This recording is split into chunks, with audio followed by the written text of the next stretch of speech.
నన్ను యూట్యూబ్లో కానీ ఇన్స్టాగ్రామ్లో కానీ పర్సనల్గా అడుగుతూ ఉంటారు. అక్క మేము కూడా యూట్యూబ్ ఛానల్ స్టార్ట్ చేద్దామని అనుకుంటున్నాము, టిప్స్ ఏమైనా చెప్పొచ్చు కదా అని చెప్పేసి. నిజం చెప్పాలంటే మీ అందరికీ టిప్స్ చెప్పేంత సక్సెస్ఫుల్ యూట్యూబర్ అయితే నేను కాదు. ఈ విషయం ఒప్పుకోవడానికి నేను సిగ్గుపడ్ను, మొహమాట పన్ను.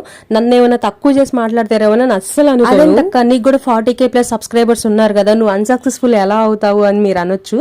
కానీ నేను అనుకున్న నంబర్ వచ్చిన తర్వాతే నేను సక్సెస్ అయ్యాను అని అనుకుంటాను యూట్యూబ్లో. కానీ ఒకళ్ళిద్దరు అడిగారు, అక్క డబ్బులు ఏమైనా ఖర్చు పెట్టాలా, పెట్టుబడి ఏమైనా పెట్టాలా అని చెప్పేసి అడిగారు.